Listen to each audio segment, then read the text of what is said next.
So I felt the desire to talk about how I now see rationality and spirituality, and how I don't see them anymore as competing theories, but rather complementary theories, actually, kind of like binocular vision that gives you depth perception.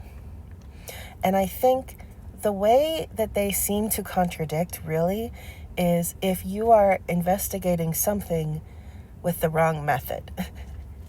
Like if you are taking an approach, like a question that would be better answered with science, and you're taking a spiritual approach, and vice versa. But I think I'm speaking mostly to a skeptical audience because that is my history and that's where I have come from.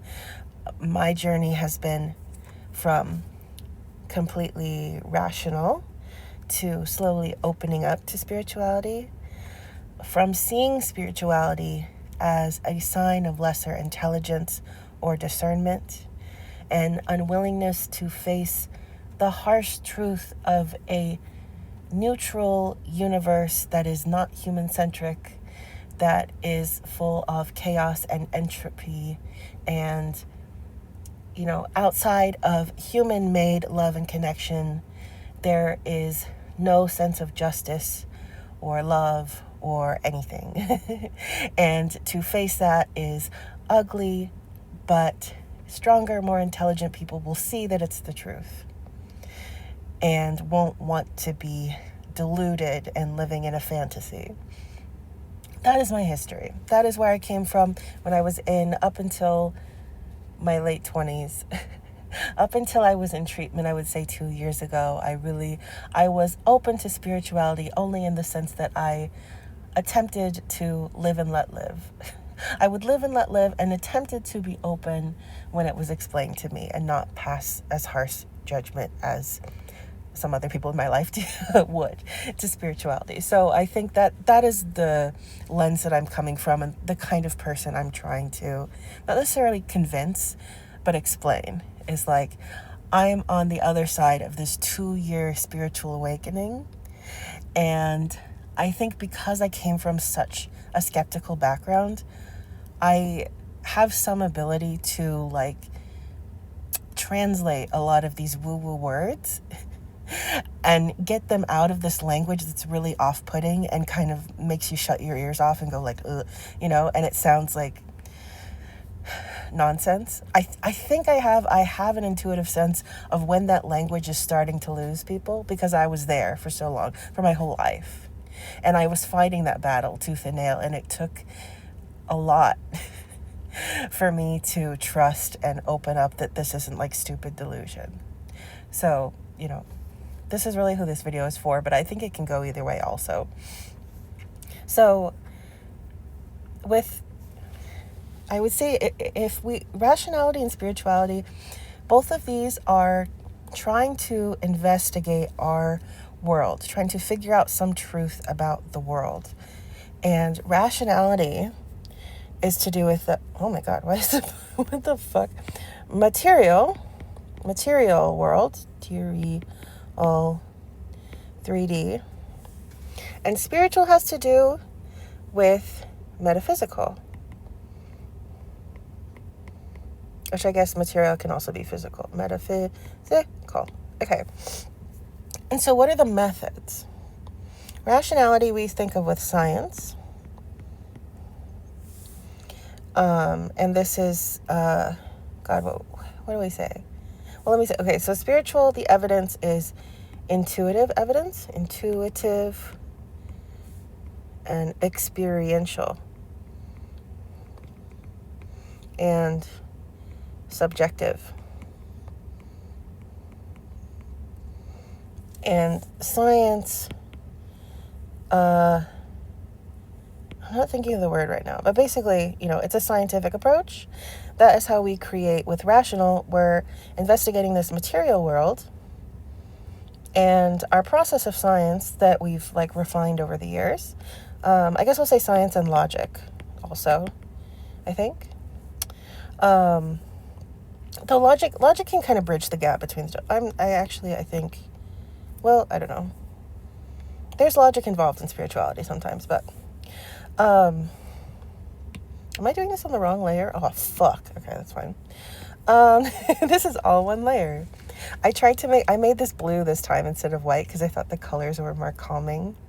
I hate looking at white on my phone screen. And the colors reminded me of like an aquarium, like especially those screensavers, where they have the fish and it's so calming. So I hope this is calming, this little scene.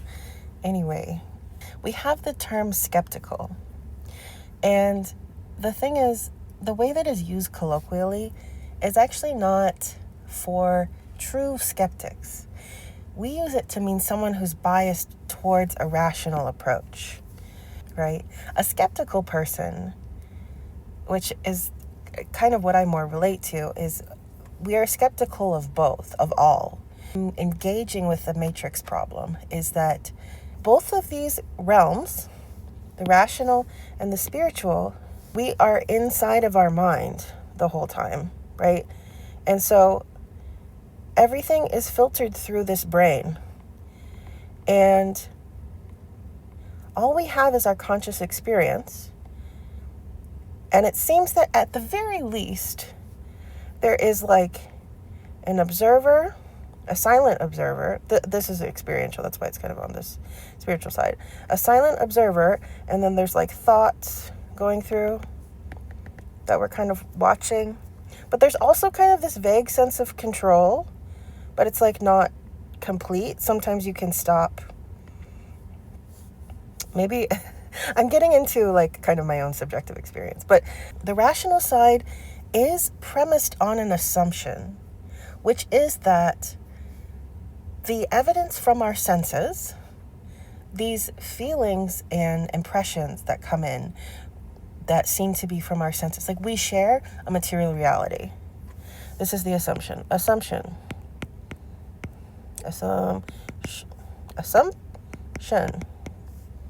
Shared material reality. And it's important to understand that that is an assumption that we choose because it makes living in the world possible. Like we kind of just have to do that to live our day-to-day lives. But when we're getting into this like philosophical stuff, we should keep in mind that it is an assumption. And that even though with a rational approach, within the context of that assumption, we are using logic, the assumption that this material reality is all that exists and that our senses in aggregate, despite that they can be deceived, they are fallible organs, everything is filtered to our subconscious and our mind is fallible. Like there's lots of reasons why our sensory perception comes into question, but we assume that's the exception that proves the rule, and there is a shared material reality that our senses give us a somewhat consistent and reliable access point to. That is an assumption. And so if you say that you are skeptical and yet your definition of skeptical is you take the assumption that the material reality is real, and the burden of proof is on the spiritual people to prove the metaphysical, just because the evidence for its existence is subjective and internal. Joke's on you guys, it's all internal. And the differentiating factor is whether it is subjective or not.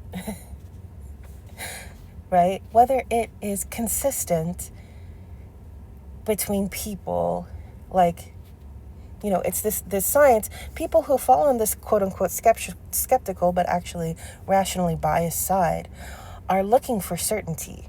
They're the kind of people who look for certainty and find comfort in it and find discomfort in ambiguity. And that is perfectly fine and normal and will happen in a distribution of people who are naturally different and are drawn towards naturally different things.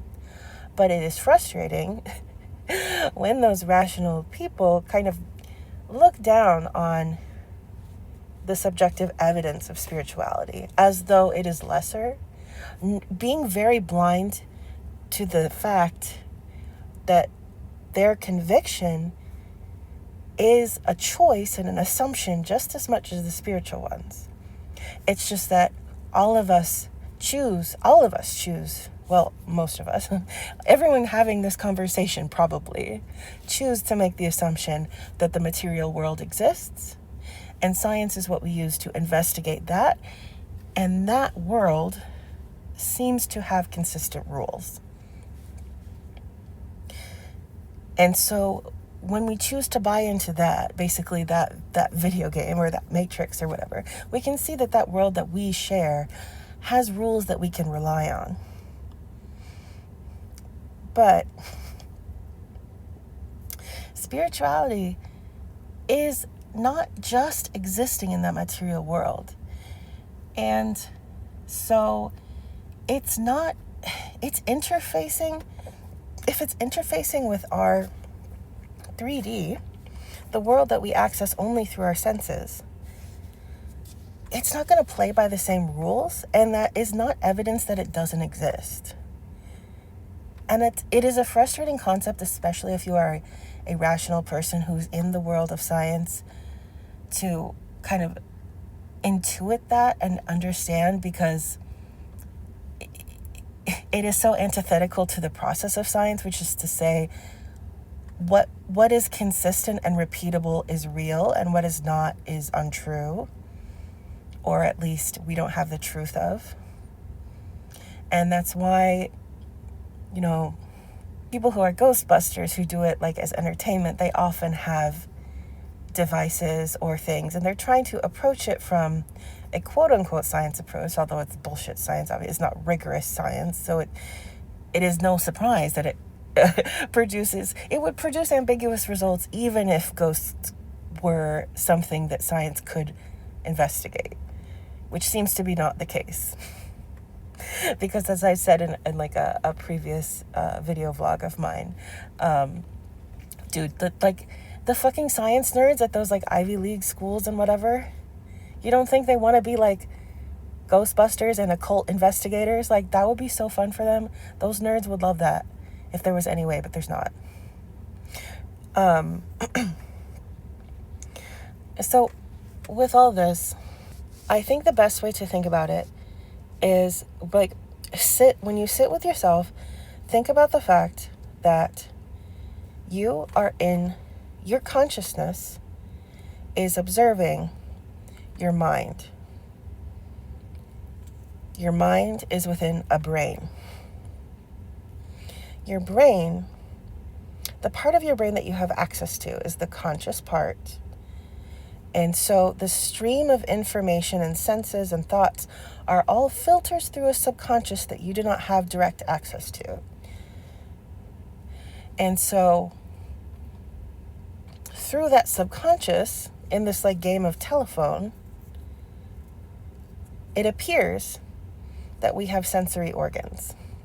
Now realize, at this threshold now, we are getting into assumptions. Right? Again, I'm explaining the matrix problem, but I'm breaking it down in this way because it really helps if you sit down and you really feel this. Because it's very easy when you're in your mind, especially when you're not like in a meditative state or something, is that you are fully in your body and experiencing it and setting the assumption aside. Because it is an assumption, which is to say you choose to believe something and then you take it as written, and you're not constantly litigating the validity of that anymore. It is just, okay, yeah, we've dealt with that problem. We've chosen a solution. We've chosen something to believe, and now we're doing the thing. And sometimes, because that happens in our day-to-day lives all day, every day, to step back out of that, for me at least, it takes a little bit of a process. So I think once you sit with this and you realize the game of telephone that's going on with, your eyes as organs are receiving light emissions, and then that's transferred through nerves, which is then converted in something that the brain can process, and then that subconscious is feeding you a version of that it thinks is useful and is filtering out information that it thinks it doesn't. And you start to realize like how this access to a material reality is kind of tenuous in some ways. So the spiritual side, the evidence that we have for it, or what we're working with, is intuition. And intuition is also coming from the subconscious. So now let's investigate what's happening. We have this consciousness, and we have something that is observing the thoughts and the sensations that are coming in. Question mark, how much control? We assume there's agency. There's a lot to unpack with that. I actually did a video on that, but we are in our conscious mind, and there's this subconscious who is giving us information about the 3D. So I'm going to put him down here. That's just how I perceive him. It doesn't really work that way structurally in terms of the brain. Yes. And then consciousness, which is actually where these eyes are. Oh, fuck. I forgot I was on the wrong layer. No. Okay, the eyes are going to live there still. Shit. Okay, that's fine. I'll put the eyes, put the eyes back up here. But there's this wall here, and the subconscious is like, okay, the subconscious has a lot of shit, and then it's feeding you certain things, okay? And the subconscious is getting stuff, let me change this color here a little bit. Okay, so the rational, this is the 3D reality, is feeding into the subconscious, and the intuitive and experiential is feeding into the subconscious. And then the subconscious picks, well, actually I should make this a different color, huh? Let's do green. Okay, so the subconscious has darker green and this, and then it chooses to give you a little bit, whatever it thinks is useful, because the consciousness can't handle very much. The bucket is quite small. The consciousness bucket, what it can hold, not very much. So subconscious has to pick and choose. Okay. So on the rational side, what is the assumption? Shared reality. Assumption on the spiritual side.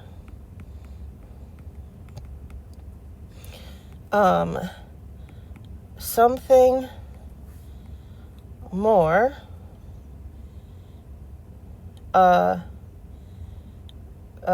consciousness, we'll say larger consciousness, I think kind of covers it. We're going to say there's like Taoist flow, right? But it's something interacting with the consciousness that is external, but also not material. And different religions interpret that differently. When you're being only rational, you are this intuitive hits that are coming in from something not rational or from something not sensory. You are doubting much more. You're not putting a lot of weight on, and you assume it's only coming from your brain itself, and it's maybe a judgment call that your subconscious is making. It's a feeling that's coming from your brain chemistry or whatever. It's not coming from something external, because it couldn't in a purely rational approach, because the only thing that exists is the material reality. And I would propose that is myopic. And I think it comes from just not wanting to deal with how ambiguous and inconsistent these intuitive messages from the subconscious are. But what I would propose to you is, if there was a snake oil salesman who sold you a bottle of something and made a very convincing argument about all of the chemicals and the treatment of it and stuff, and or like what it was composed of and how it works, and it sounded convincing at the time, but you went home and it just did nothing, you would probably say, that guy was bullshitting me, or something was going on with my hair, or like maybe that treatment is not as consistent as they think, but probably that guy was bullshitting me. But you would probably not say, man, I guess science is bullshit. That would be crazy, right? But that's kind of what people sound like when they there's evidence of ghosts, or like maybe they get the tarot reading and it doesn't resonate, or what was predicted doesn't really come true, or seemingly, and they say, well, that's just more evidence that spirituality is bullshit. When I hear that sounds, especially now, that sounds like a weird jump to make. And I understand that what they're saying there is not, I mean, they're talking about collective evidence for themselves. It's not just one thing. The problem is with spirituality, if you are closing your eye to it, right? If you have your eyes closed to it, the spiritual side, and anything intuition-wise, you are already assuming is only coming internally, there's a circular logic there in terms of thinking that the rational always exists, and you're immediately dismissing. And it's like, when you're engaging with these spiritual things, you're not opening your spiritual eye, if that makes sense. You're not, at least for that moment, taking away the assumption that what your intuition and your feelings are providing you is information from something external. If the only evidence that will convince you is material evidence in the context of something that is consistently provable in a scientific way, obviously, you're already cutting yourself off from the evidence that would make spirituality convincing. And I think people, before casting judgment on spirituality, and at least casting judgment on people who choose to engage with it, realize what's going on there. At least dissect your own assumptions a little bit and understand that what you're choosing to do is not inherently more logical than a spiritual person. What they are doing is not logical within the framework of your own assumptions, obviously. But they are not working within that framework, and that chosen framework that they have to be open to this idea that intuitive hits are just as external as sensory hits. That choice is no more or less logical than yours. And if you want to engage with it, do it in that open-minded way, open to that framework itself, or don't bother. But it's a little bit frustrating to kind of come in and in theory, like, come in and try to engage with spiritual practices, but not really open to the experience of it, which is the whole point.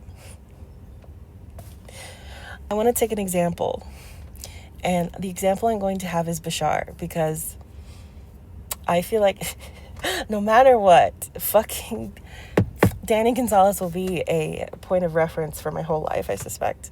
But Bashar is, for those who don't know or haven't watched his stuff, watched Danny and Drew's stuff, he is, I don't even know what to call him. Basically, he's a guy who claims to channel a metaphysical entity. And so that entity speaks through him and gives wisdom to people. I think he might be like an alien. I haven't actually done any research. All I know about him is literally what's come from Danny's video.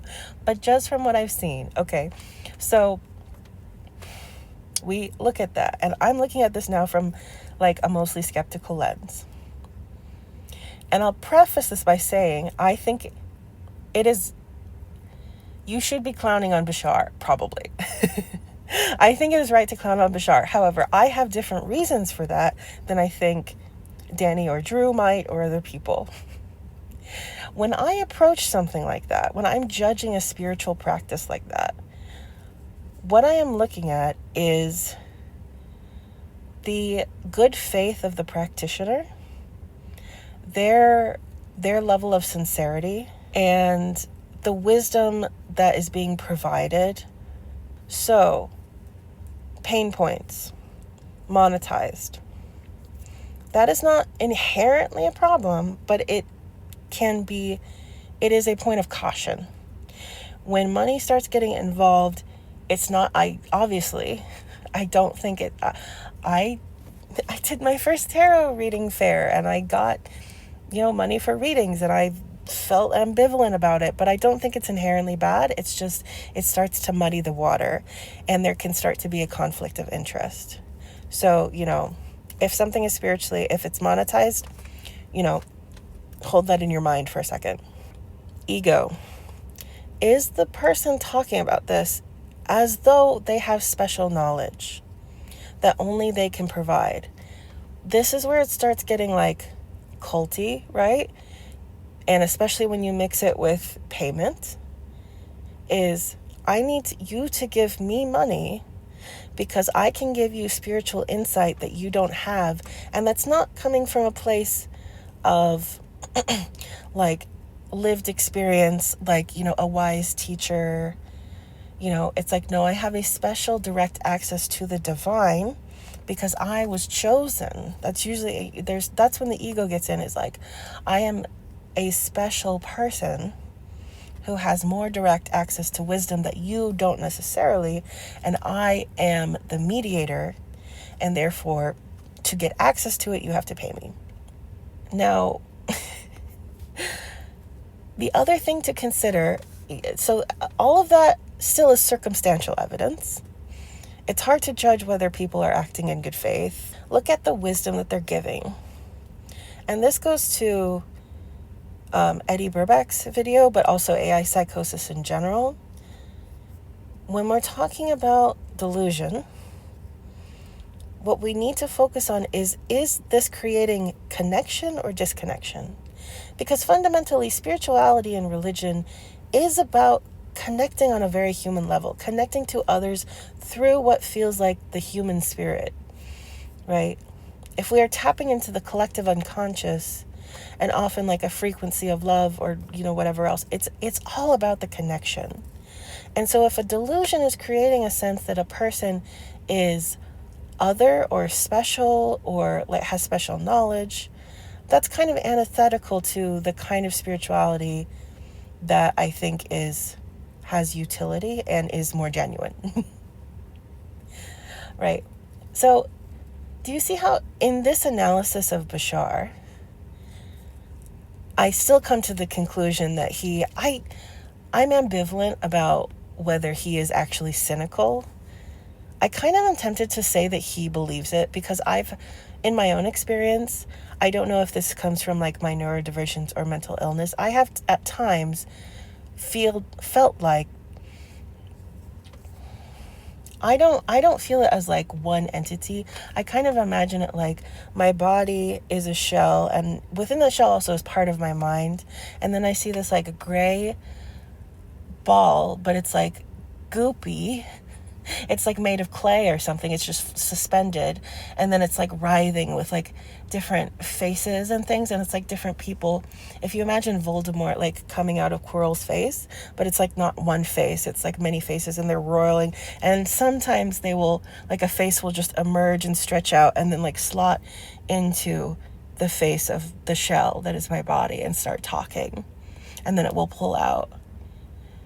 And then at times, I'm called, it's like, okay, you can go back into the body and be Robin again. But I at all times am hearing this like constant chatter from this goopy roiling ball. And it's that's like the ADHD noise. So I feel like with Bashar, it's a more concentrated version that he has cultivated a certain character but I have felt that like feeling like there was a different character external to me. And I don't know this is a tricky part with spirituality and intuition. I don't know how much of that is the subconscious, like the brain subconscious, and whatever connection to a collective unconscious there might be, and whatever metaphysical entities might be there, what they might want to communicate. The way that he's presenting it, I just like don't relate to. I feel like he might, and I think it might. I am more tempted to say that it is his way of connecting to his intuitive wisdom. And I share an experience that having that come through as a character that doesn't feel like you in the moment, it is kind of the way that happens a lot of the time. I just am too skeptical to assume that's like an alien from another dimension talking to me. I have enough skepticism to say this might be, the brain is much more fragmented, especially in the subconscious, I think, in terms of identity.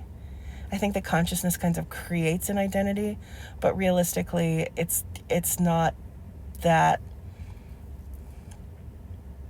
I don't know.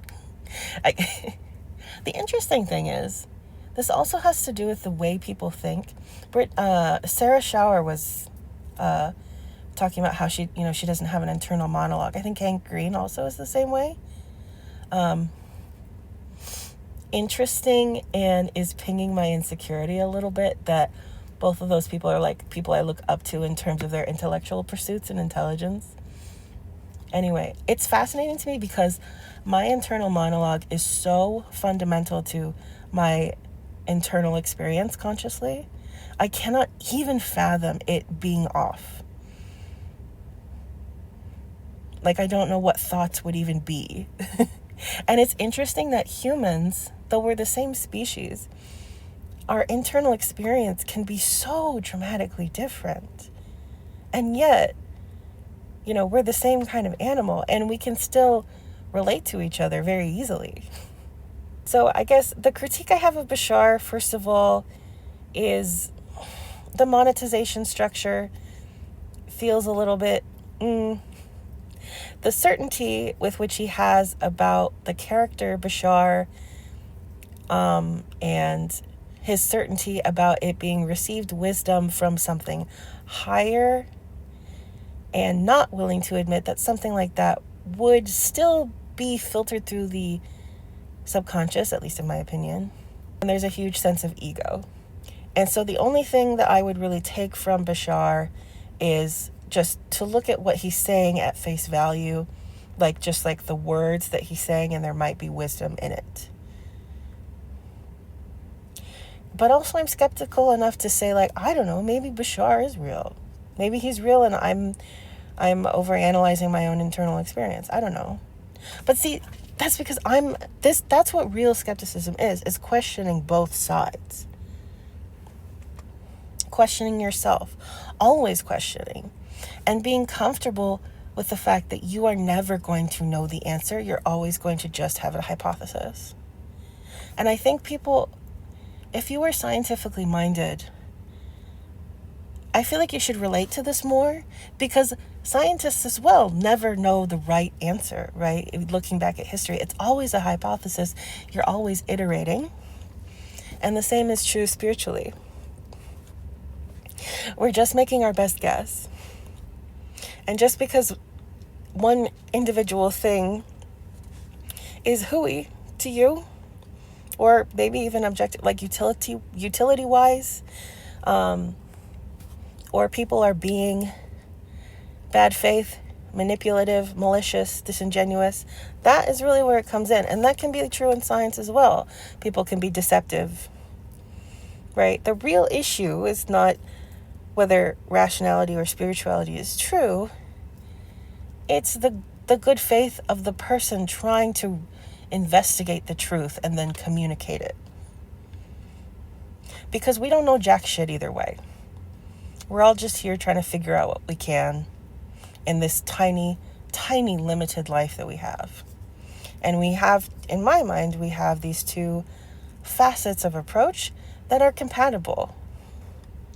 But the last thing I'll say is with religion and spirituality, like there's this concern. I'm thinking of a line in the Fox Season song Last Night, everything, every single faith just in case. I feel like this is an anxiety people have because seemingly spirituality and like religion, there's a lot of different versions of truth. And the appeal of science, I think, is like it is unified. Like every scientist is playing by the same rules. Spirituality, it seems like there's more disagreement.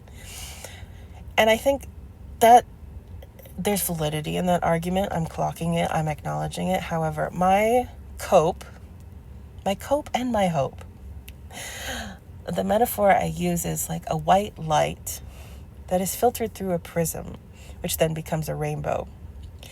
And that rainbow, that gradient of color, represents all the different kinds of religions and spirituality, all the different ways that people can relate to the divine. And so picking a certain religion is not necessarily picking a truth.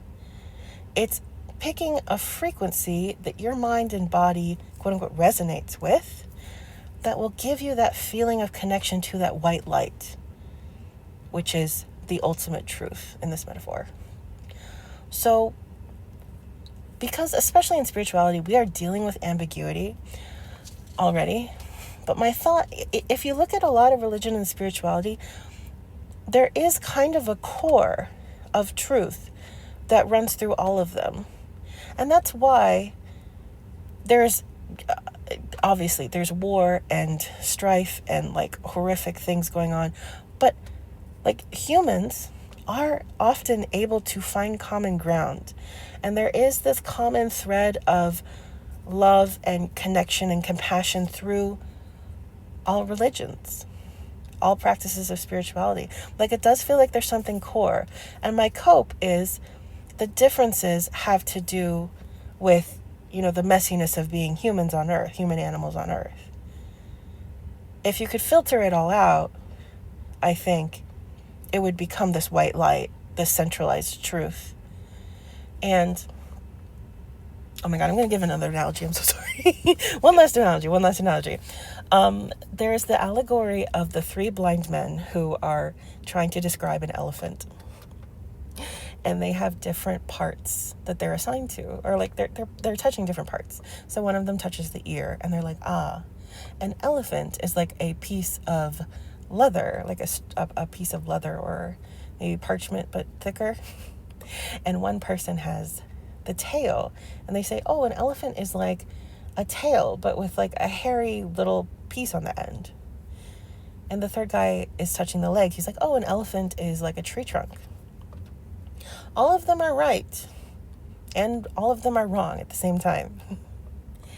And from my perspective, again, this is my naive, optimistic side.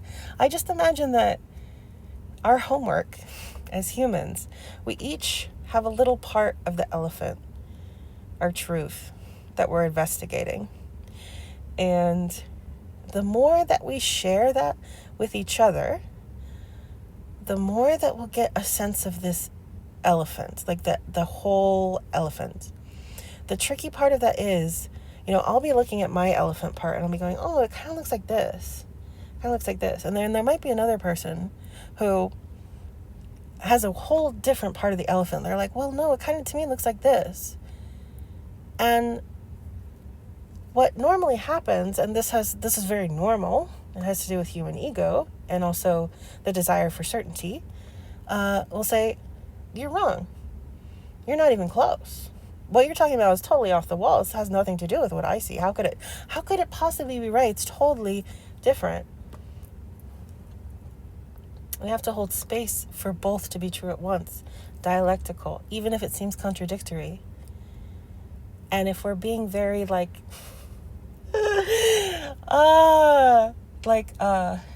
it's all a happy ending.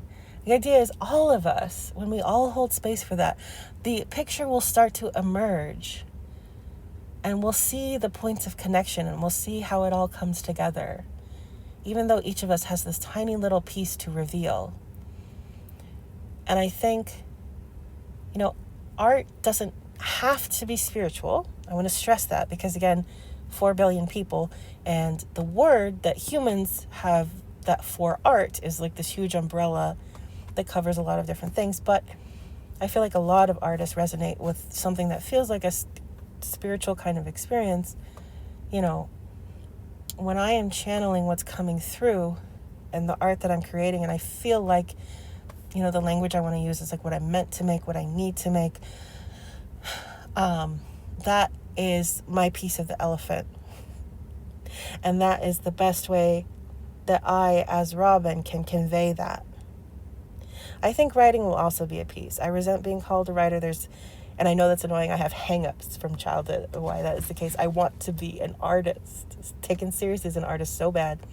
That's that ego coming through. But when I get out of my own way, writing and art, that is how I best communicate my piece of the elephant. Other people are scientists. Other people, spiritual leaders. Other people, I think everyone can be creative. And there's also I don't know how evil fits into this picture. I don't have my whole philosophical,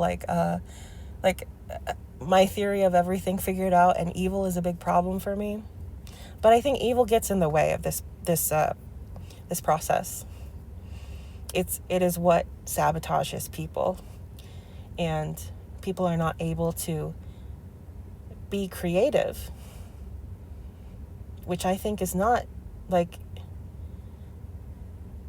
every person can be an artist. I know people balk when people say that, but everyone is meant to reveal their piece of the elephant in this lifetime, and I feel like people are robbed of that through different versions of evil, violence,